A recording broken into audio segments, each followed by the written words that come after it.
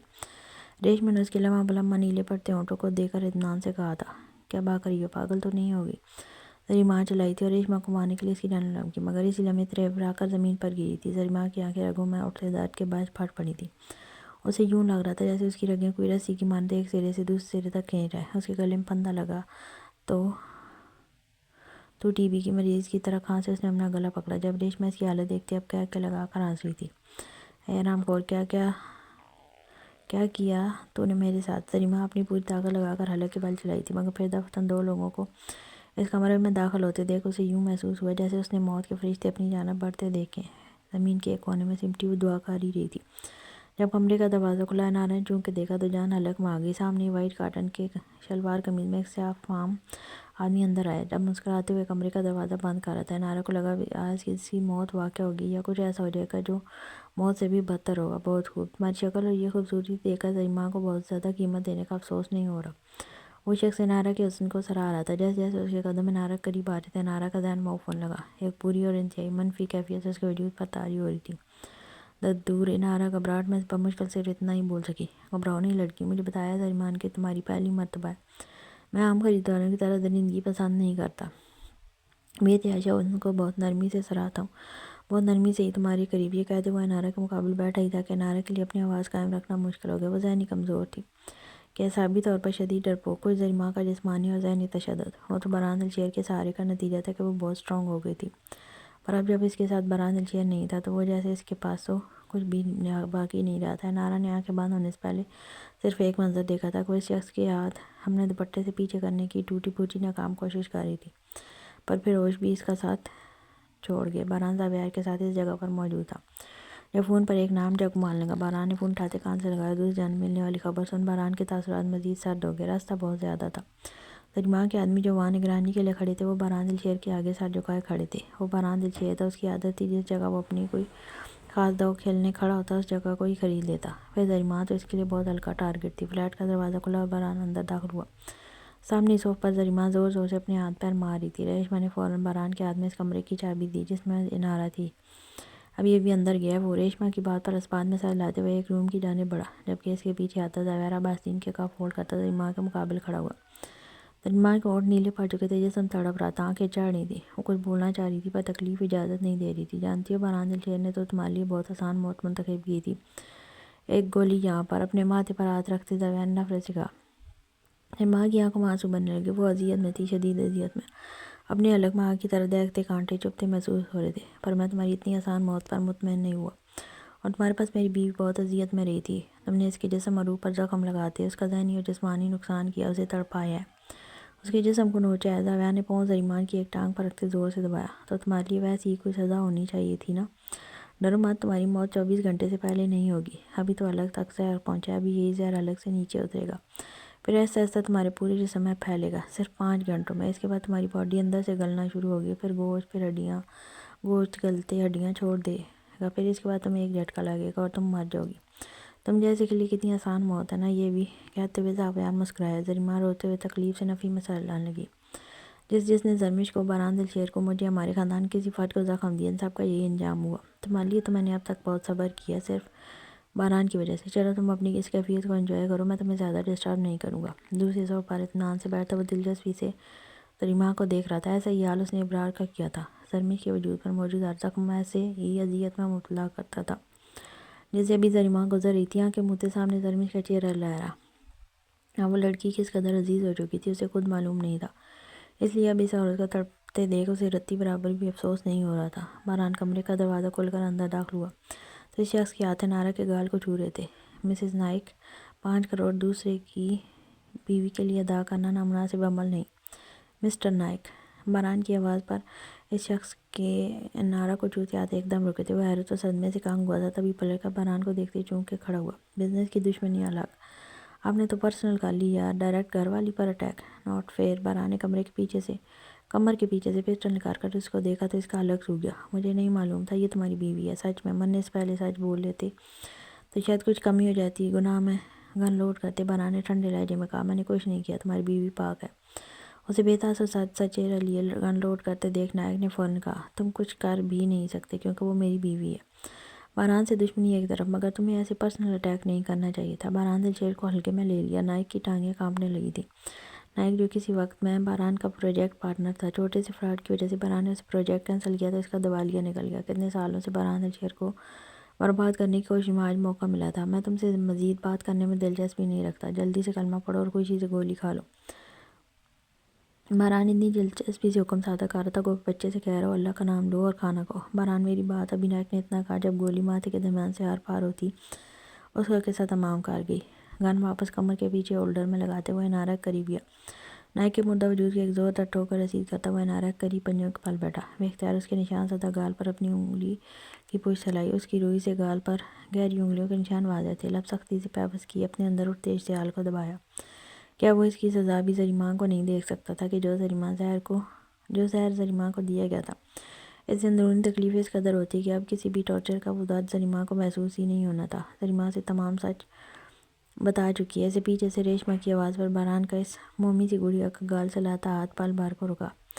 زریمہ کو اسے یہ بات نہیں بتانی چاہیے تھی۔ آپ جانتے ہیں اس وقت وہ سب آپ نے اپنی مرضی سے نہیں کیا تھا۔ سیٹ کے کہنے پر زریمہ نے آپ کو ڈرگس دی تھی یا شراب، جو بھی، آپ اس وقت ہوش میں نہیں تھے۔ ریشمہ نے پریشانی سے کہا تو بہرحال اپنے لب بھیج گیا۔ بے ہوشی میں بھی کس نے حق دیا تھا ریشمہ کہ کوئی کسی معصوم کے جسم کو ناچے؟ میں نے کبھی کسی کے ساتھ زبردستی نہیں کی۔ جب زبردستی کا بوجھ انا سے بھی بہت زیادہ ہوتا ہے، اور جب وہ زبردستی آپ نے اپنے سب سے محبوب شخص کے ساتھ کی ہو۔ بولتے ہوئے بہرحال بے بسی سے مسکرایا تھا۔ کتنا عرصہ اس کے بعد وہ انارا کی تلاش میں اس کے کوٹھے پر جاتا رہا۔ انارا کی تلاش میں وہ روز بانو بھائی سے نئی لڑکی کی ڈیمانڈ کرتا کہ شاید اسے واپس وہی لڑکی مل جائے۔ پھر وہ لڑکی کے وجود میں وہی خوشبو تلاش کرنے کا عادی ہو گیا۔ پھر ایسا ایسا وہ خوشبو دھیمی ہو گئی اور اس پر زناکاری غالب ہوتی گئی اور وہ اس دلدل میں پھنستا چلا گیا۔ اس طرح کہ نکلنا ناممکن ہو گیا۔ بھلا اس نے کب سوچا تھا کہ اس جیسے گندے شخص کو قدرت اس قدر معصوم اور پاکیزہ لڑکی دے دے گی؟ وہ سب زریمہ نے جان بوجھ کر کیا تھا۔ وہ انارا کی معصومیت زائل کرنا چاہتی تھی تاکہ بانو بھائی اسے جسم فروشی میں ڈال دے۔ ریشمہ نے اس کا بوجھ ہلکا کرنا چاہا۔ بہرحال نے مٹھی بھیجتے خود پر ضبط کیا۔ اب کس کو سزا دیتا، خود کو یا زریمہ کو؟ کیا تم ان لڑکوں کو جانتی ہو ریشمہ جو میرے علاوہ انارا کے قریب گئے؟ اس کے اچانک سوال پر ریشمہ چونکی۔ اس قصے کے بعد بانو بھائی نے کسی مرد تو کیا عورت کو بھی انارا کے قریب جانے نہیں دیا، تو اور کوئی کیسے قریب جا سکتا تھا؟ اس لیے ریشمہ کہنا تھا۔ بہرحال کو لگا جیسے ایک نیا بوجھ اس پر لاد دیا گیا ہو، یعنی وہ ایک اکیلا ذمہ دار تھا اس لڑکی کی ذہنی اور جسمانی سطح کی بربادی کا، جسے وہ خود سے بڑھ کر محبت کر بیٹھا تھا۔ لیکن اس نے تو کہا تھا 3 لڑکے تھے، لیکن انارا نے کہا تھا وہ 3۔ بہرحال کہتے کہتے روکا۔ پینک اٹیک ہوتے تھے انارا کو، وہ سب اس کے خوف اور ذہن کی خوفناک تصور کی پیداوار تھا۔ وہ روز سمجھتی تھی کوئی اس کے ساتھ زور زبردستی کر رہا ہے۔ بانو بھائی اسے سنبھالتی تھی، لیکن جب زریمہ اسے ہینڈل کرتی تو اسے یہی بات جتاتی کہ جب وہ پینک ہوئی تو وہ خواب کی کیفیت نہیں، کوئی نئی کیفیت تھی۔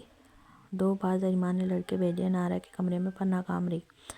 ریشمہ سارے پردے گراتی جا رہی تھی اور بہرحال زمین پر ٹکتا جا رہا تھا۔ زریمہ مر گئی ہے، لہجے میں انتہا کی شفقت تھی۔ نہیں، ان جیسوں کو موت آسانی سے کہاں آتی ہے سیٹھ، بہت ترسا دیتی ہے۔ میں نے کوٹھے پر بہت ساری لڑکیوں کو موت کے لیے ترستے دیکھا ہے، اور آج ایک اور کو دیکھ رہی ہوں۔ آخر میں لہجہ پر ملال تھا۔ تم زریمہ سے نفرت کیوں کرتی ہو؟ وہ ریشمہ کی جانب پیٹ کیے مکمل انارا پر جھک کے اپنی قمیض اتار رہا تھا۔ نفرت کے دریا میں ڈوبتے بہت سی نفرتیں نہ چاہتے ہوئے بھی اندر چلی گئی ہیں۔ سنا تھا ہوگا کہ کوئلے کی دلانی میں ہاتھ ضرور کالے ہوتے ہیں۔ زریمہ کے گناہ خود میں جذب کرتے کرتے میں خود اس نفرت میں گھوند گئی ہوں۔ اگر آپ درمیان نہ ہوتے تو میں پہلے ہی زریمہ کو مار دیتی۔ ریشما سچ کہہ رہی تھی، دشمنی کی کوئی خاص وجہ ہے؟ نارا کے وجود سے اس کی پھٹی قمیض جدا کرتے باران نے اس کے پہلے منوج کا زخمی کرنے کے نشان دیکھے تو اپنے سینے پر جلن محسوس ہونے لگی ہے۔ نارا کی ماں وجیہ بہت احسان تھے اس کے مجھ پر، جب زریمان اور بانو بھائی کہنے پر مجھے سستی قیمت میں ایک مرد کے سامنے پھینک دیا گیا تھا۔ بولتے بولتے ریشما کا لہجہ روند گیا۔ وہ خواجہ سرا تھی، پھر بھی درندہ نے اسے خواب بخشا تھا۔ وجیہ نے بچایا تھا مجھے، اپنے زیور کے بدلے میری قیمت ادا کر کے مجھے خرید لیا تھا۔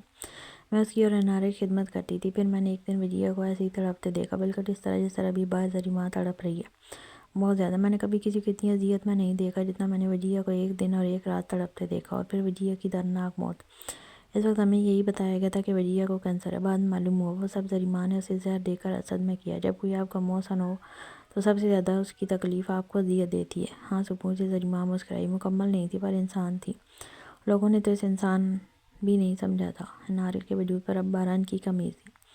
وہ انارا کا دوپٹہ انارا کی اچھے سے لپیٹ چکا تھا۔ باران کھڑے ہو کر انارا کو بازو میں اٹھایا اور ریشما کے مقابل آیا۔ آگے کا پلان یاد ہے؟ باران کے پوچھنے پر ریشما نے ایک محبت بھری نگاہ انارا کے بے ہوش چہرے پر ڈالی اور پھر اسواد میں سر لایا۔ کوٹھے پر بنائی گئی ساری لڑکیوں کی ویڈیوز ضائع ہو چکی ہیں۔ لڑکیاں سپلائی کرنے والے ساری لڑکوں کی لسٹ زاویار سیٹھ کو مل چکی ہے۔ قریبی کوٹھوں میں جتنی بھی لڑکیاں زور زبردستی رکھی گئی ہیں، ان سب کے لیے زاویار سیٹھ لے چکے ہیں۔ ریشما کی بات پر اسواد میں سر لاتا باران باہر نکلنے کا۔ جب ریشما کی آواز پر رکا، بہت ساری لڑکیاں اب یہ کام چھوڑنا نہیں چاہتی، وہ کہتی ہیں ان کو اب ان کے گھر والے یا معاشرہ قبول نہیں کرے گا۔ ریشما کی بات پر باران نے گہری سانس ہوا کے سپرد کی۔ ان کو میں ہینڈل کر لوں گا، کوئی اور مسئلہ؟ باران کی پوچھنے پر ریشما باران کے مقابلے آئی، نرم نظروں سے نارا کو دیکھتے اس کا ماتھا چوما۔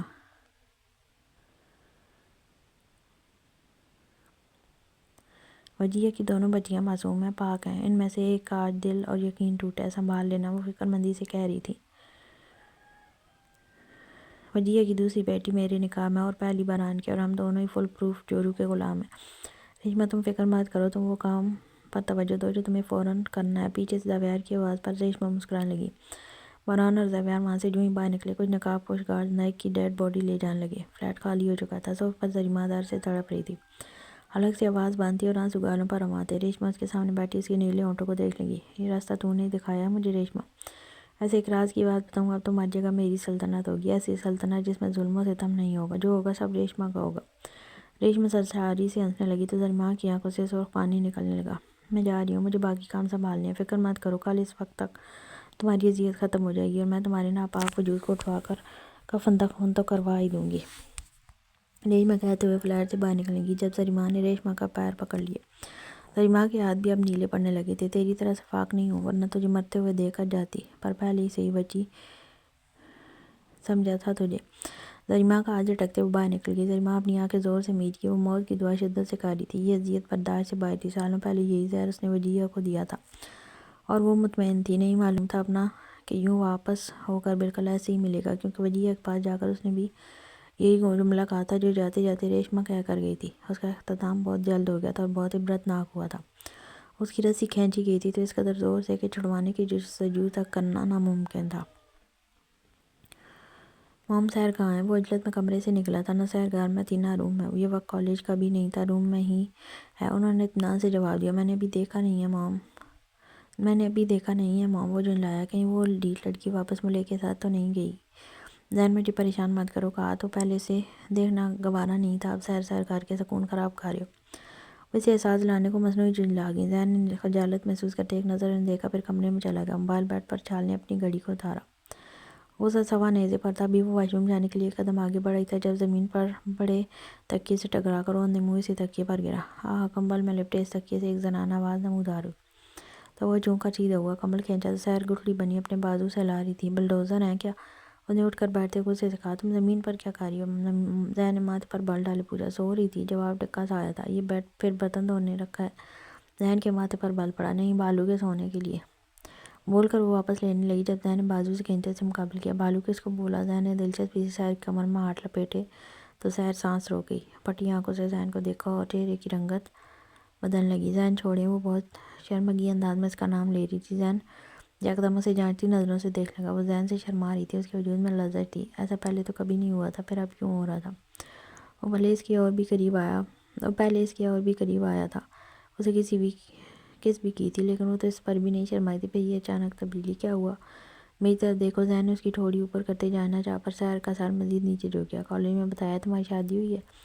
ذہن کے اچانک سوال پر سحر نے اس بات میں سر لایا۔ کس کو بتایا؟ سحر کے بالوں میں ہاتھ پھیرتے وہ اب بہت کچھ سوچ رہا تھا۔ دوست کو، سحر نے مسکرا کر جواب دیا۔ اس نے اٹھنا چاہا پر ذہن نے پکڑ مضبوط کر لی۔